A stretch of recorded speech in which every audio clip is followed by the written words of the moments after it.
오늘 함께 보실 말씀은 요한복음 2장 1절에서 12절 말씀입니다. 요한복음 2장 1절에서 12절 말씀입니다.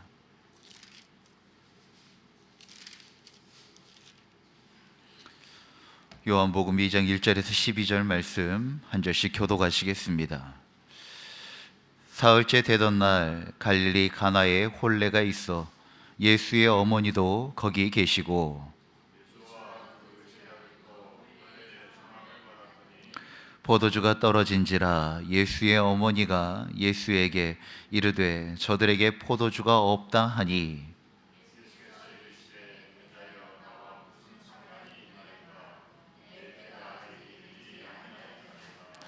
그의 어머니가 하인들에게 이르되 너희에게 무슨 말씀을 하시든지 그대로 하라 하니라.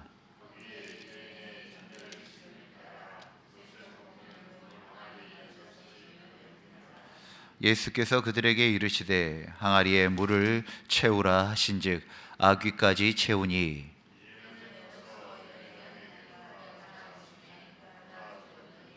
연회장은 물로 된 포도주를 맛보고도 어디서 났는지 알지 못하되 물도온 하인들은 알더라. 연회장이 신랑을 불러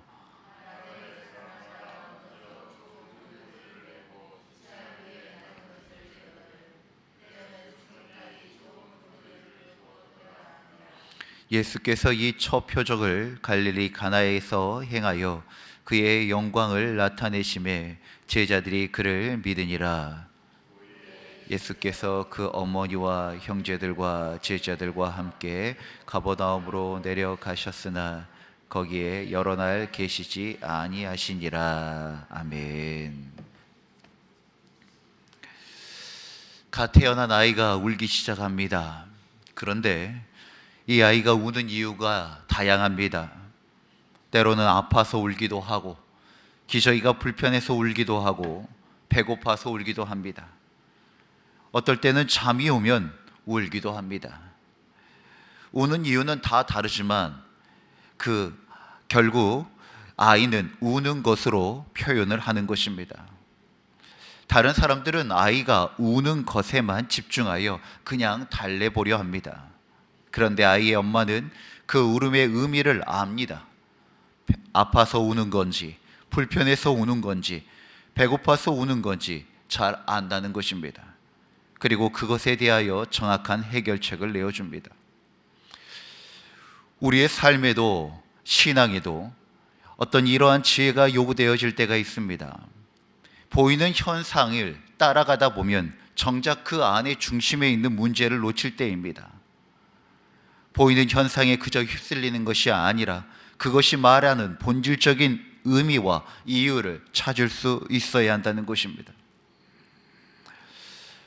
요한복음은 예수님의 사역을 기록하면서 기적이라는 말 대신 표적이라는 표현을 사용합니다.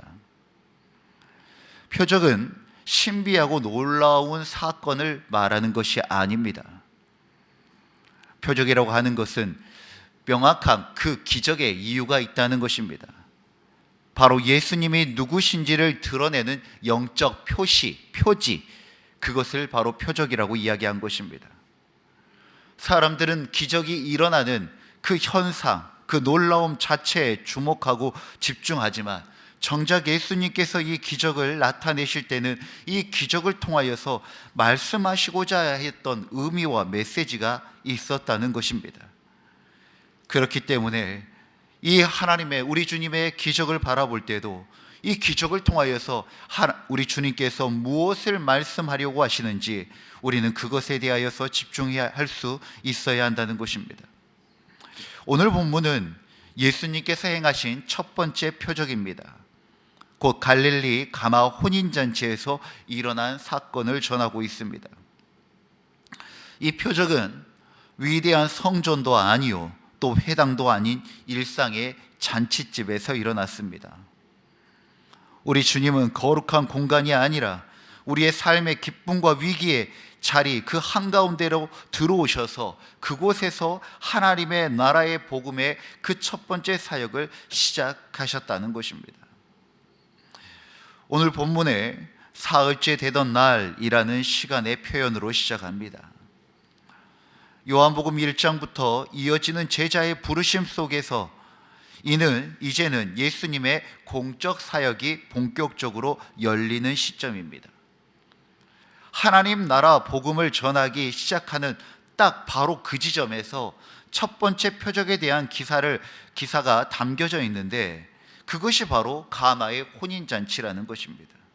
그만큼 가나의 혼인잔치에서 있었던 이 예수님의 표적은 하나님 나라에 대한 중요한 메시지를 담고 있습니다. 결혼식 잔치 자리에서 포도주가 떨어졌습니다. 신랑 신부에게는 불길한 일이고 손님들에게는 실망스러운 날이 될 위기입니다. 속담에 소문난 잔치에 먹을 것이 없다는 말이 있습니다. 크게 기대하거나 소문이 자자했던 일이 막상 겪어보면 실속이 없거나 보잘것이 없음을 비유하는 말입니다. 그만큼 잔치가 무르익어가는 그 상황에 이 잔치의 분위기와 그 흐름이 끊어진다는 것은 간단한 문제가 아니었다는 것입니다. 난처한 문제가 생긴 것입니다. 흥겨움은 깨지고 손님들은 불평하고 신랑 신부는 수치를 당할 위기에 놓인 것입니다. 바로 이때 이 위기 현장에 감사하게도 주님이 그 자리에 함께하고 계셨습니다. 예수님의 물을 포도주로 바꾸어 그 수치의 자리를 이전보다 훨씬 더 좋은 칭송과 감탄이 터져 나오는 기쁨의 자리로 바꾸신 것입니다. 이것이 바로 예수님의 첫 표적입니다. 이는 예수님께서 가져오신 새로운 시대 하나님 나라의 특징이 무엇인가, 그것은 바로 하나님의 나라는 기쁨의 나라다라고 하는 것을 보여주시고 있는 것입니다.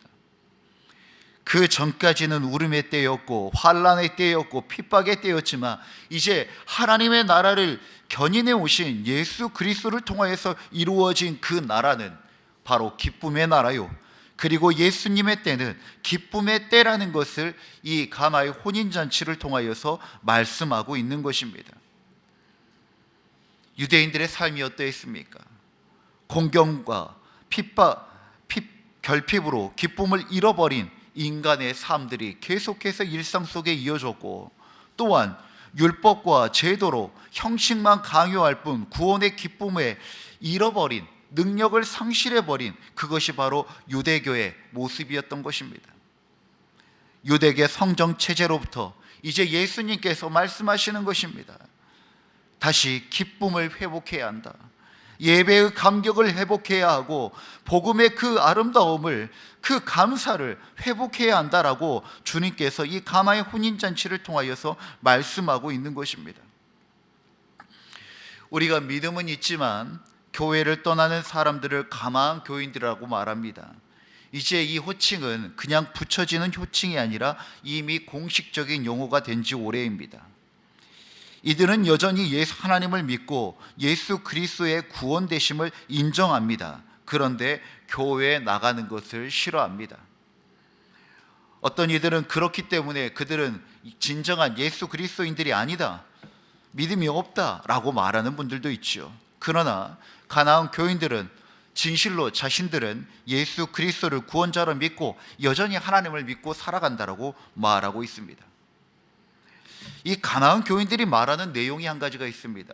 무엇이냐면 종교는 NO, 영적인 것은 OK라는 것입니다.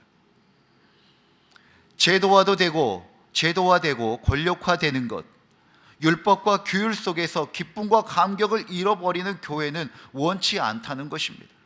그러나 여전히 복음의 감격, 예배의 기쁨, 성도의 교제로 인하여 평안과 사랑을 향한 갈증을 가지고 있고 그것을 이야기하고 있는 것이 바로 가나안 교인들의 중요한 맥락 중에 하나입니다. 가나안 교인들을 통하여서도 알 수 있는 것처럼, 그리고 또 우리 안에도 그러한 갈증이 있는 것처럼 우리는 이 복음의 감격과 예배의 기쁨 가운데 살아가기를 원하고 있다는 것입니다.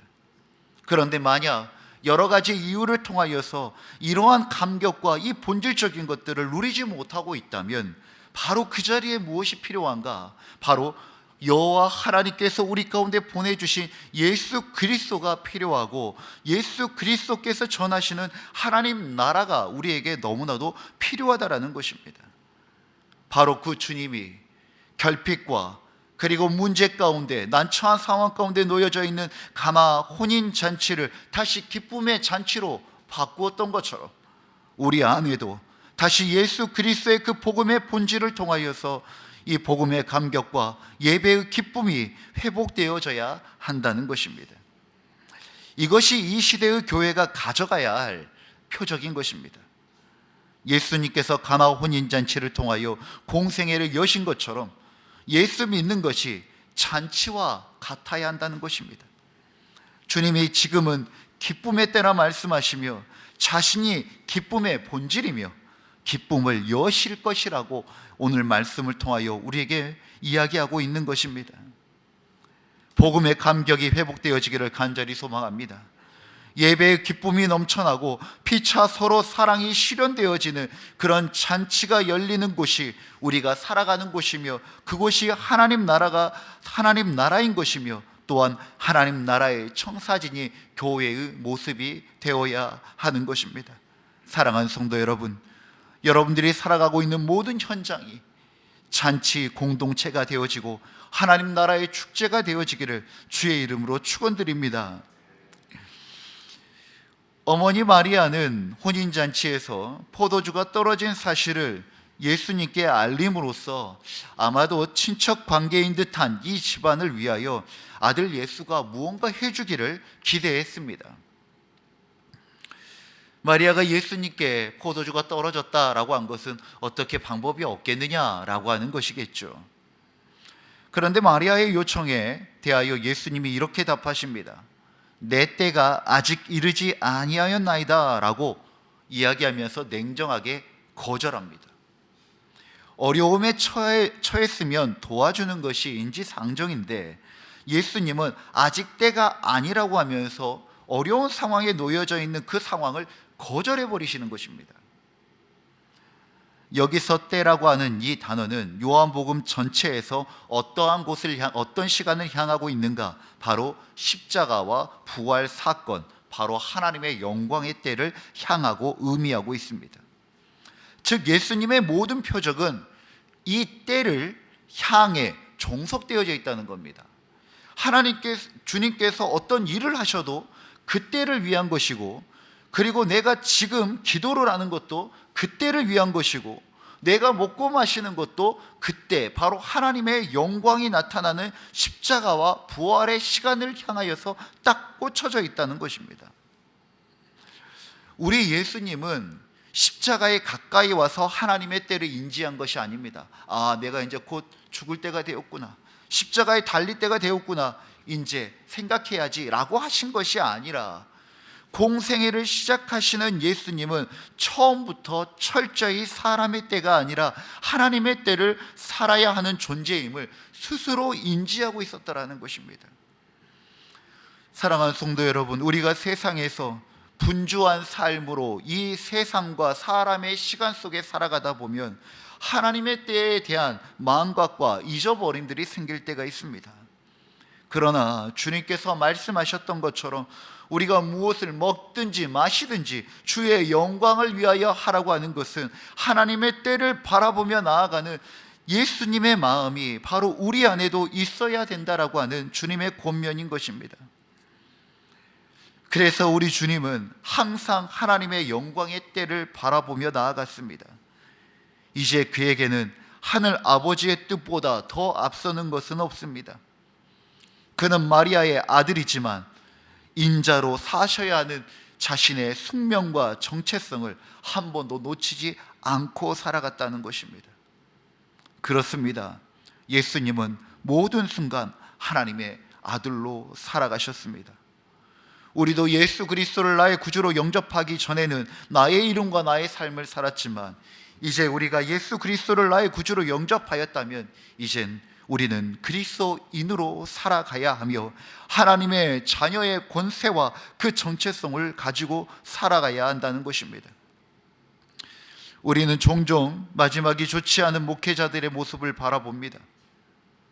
어떤 분들은 잘 나가기 시작하니 그런 것이다, 마지막이 되니 본전 생각나서 그렇게 된 것이다 라고 말합니다. 그런데 저는 그렇게 생각하지 않습니다. 이미 아주 오래전부터 본질을 잃어버렸기 때문인 것입니다.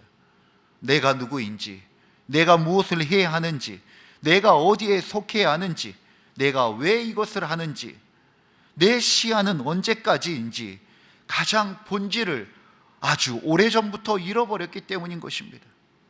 욕망 때문에, 교만 때문에 자신의 욕망과 야망을 소명으로 가장한 채 타협하고 정당화해온 세월들이 쌓이고 쌓인 그 오랜 시간들이 결국 그런 열매와 결과를 만들어내 버리는 것입니다.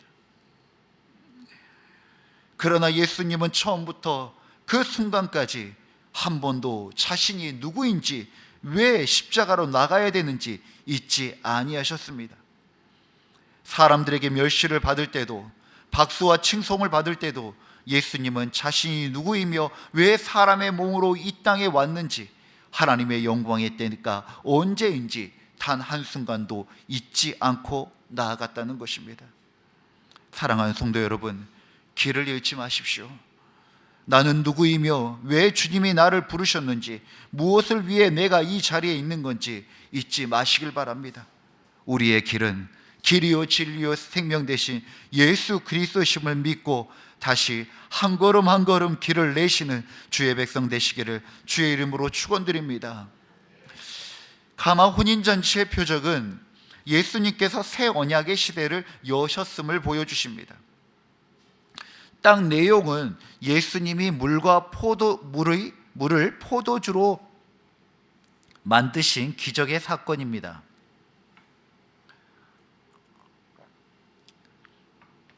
그런데 이것을 기적이라고 하지 아니하고 표적이라고 하는 것은, 이것은 물이 포도주가 된 사건이 아니라 하나님 나라 안에서 믿음이 얼마나 중요한 것인지 알려주는 표적의 사건이기 때문인 것입니다. 예수님이 하인들에게 물을 그 항아리 아귀까지 채우라고 하십니다. 하인들은 그대로 항아리에 물을 아귀까지 채웁니다. 그리고 이제는 그것을 떠서 연회장으로 갖다 주라 합니다. 그러자 하인들은 이 말도 안 되는 예수님의 말씀에 대하여 뭐라 한마디도 하지 않고 어떤 저항도 하지 않고 그저 주님이 말씀하셨으니 그대로 행하여 그 물을 떠서 연회장에 갖다 줍니다. 그런데 놀라운 것은 사람들이 그 물을 마시자 이게 포도주구나라고 하는 겁니다. 그런데 한 발자국 더 나아가서 이렇게 좋은 포도주를 어디서 났냐고 합니다. 여기서 하인이 한 것이 무엇입니까? 하인들의 역할은 그저 하인으로서 예수님의 말씀에 충실히 응한 것이 전부였습니다. 최선의 순종을 보였던 것입니다. 그리고 그 순종 위에 예수님의 말씀이 더해지십니다. 그러자 물은 포도주로 변화되었습니다.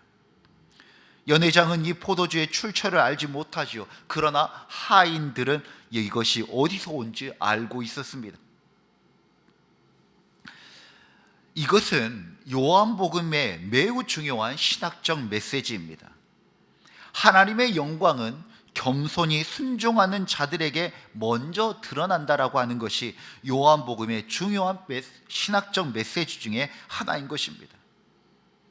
연회장의 말이 지금까지 좋은 포도주를 두었구나 감탄이 이어집니다. 이 또한 복음의 선언입니다.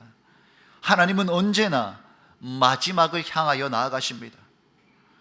우리 역시 믿음을 지키고 살아가는 것은 어느 지점까지가 아니라 하나님께서 이루시는 그 성취하시는 그날까지 믿음을 지키고 살아갈 때 비로소 우리는 완전한 하나님의 나라를 들어갈 수 있고 또 경험할 수 있게 되는 것입니다.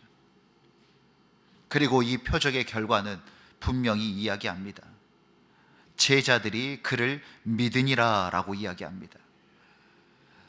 연회장 안에 하인들이 믿음으로 반응하였고 또 그 현장을 바라보면서 그냥 예수님의 말씀을 따라왔던 제자들이 비로소 정말 예수님의 놀라운 표적의 기적을 보면서 그것이 믿음으로 이어지며 완성되어져 가고 있다라는 것입니다. 물과 포도주의 기적의 사건은 하나님 나라에서 일어나는 놀라운 믿음의 이야기인 것입니다. 믿지 않는 사람들은 물이 포도주로 변했다고 하는 기적을 바라보지요. 그러나 믿음의 눈을 가진 이들은 이것이 하나님 나라의 믿음이 이렇게도 중요하구나 라고 하는 주님의 메시지로 받아들일 수 있는 것입니다. 주님은 오늘도 우리에게 평범한 순종을 원하십니다. 그리고 그 평범한 순종을 통하여 삶을 변화시켜 나가십니다. 그 변화는 결국 주님을 더 깊이 믿는 자리로 우리를 인도해 나아가는 것입니다. 그러니 평범한 순종, 작은 순종을 결코 무시하지 마시길 바랍니다. 말씀을 갈무리합니다. 혼인잔치의 표적을 말합니다. 우리의 기쁨이 고갈되는 자리, 우리의 한계가 드러나는 그 순간, 바로 거기서부터 우리 주 예수 그리스도로 말미암아 하나님의 영광이 시작되는 자리임을 기억하시길 바랍니다. 오늘 이 새벽 우리의 빈 항아리를 가지고 주님 아버지 앞에 나아갑시다. 주님께서 그곳에 물을 부었지만 그 물을 포도주로 바꾸시기에 충분하신 우리 주님께서 우리의 삶을 바로 그 은혜와 하나님의 영광의 자리로 인도하실 줄 믿습니다. 그 하루가 이어진 그날을 소망하며 담대히 나아가는 복된 희하루 되어지시기를 주의 이름으로 축원드립니다. 기도하겠습니다. 은혜의 주님, 우리의 삶의 잔치집과 위기의 자리 모두에 찾아오시는 주님을 찬양합니다. 포도주가 떨어지는 그 순간에도 주님을 신뢰하게 하시고 말씀 앞에 순종으로 반응하게 하여 주시옵소서. 오늘도 우리의 빈 항아리를 사용하셔서 주님의 영광을 드러내시고 또한 그 과정을 통하여 우리의 믿음이 자라나게 하여 주시옵소서. 하나님, 우리의 믿음이 자라난다는 것이 무엇입니까? 주님을 더 깊이 알고 주님을 더 의지하며 살아가 하나님의 그 영광의 나를 바라보며 살아가는 우리들의 그 견고한 아름다운 삶의 이야기인 줄 믿습니다. 성경에 있는 이 많은 이야기들이 하나님 아버지 이제는 우리의 이야기가 되어지고 믿음의 이야기가 되어져 하나님 우리의 자녀들과 우리의 지경 가운데 예수 그리스도를 힘있게 증거할 수 있는 믿음의 백성들 되게 하여 주옵소서. 이 오늘 하루도 주님께서 강력하게 붙들어 주실 줄 믿사옵고 우리 주 예수 그리스도 이름으로 기도드립니다. 아멘. 주님이 가르치신 기도로 예배를 마치겠습니다. 하늘에 계신 우리 아버지의 이름을 거룩하게 하시며 아버지의 나라가 오게 하시며 아버지의 뜻이 하늘에서와 같이 땅에서도 이루어지게 하소서. 오늘 우리에게 일용할 양식을 주시고 우리가 우리에게 잘못한 사람을 용서하여 준 것 같이 우리 죄를 용서하여 주시고 우리를 시험에 빠지지 않게 하시고 악에서 구하소서. 나라와 권능과 영광이 영원히 아버지의 것입니다. 아멘. 우리의 기도를 주님께 올려드립시다.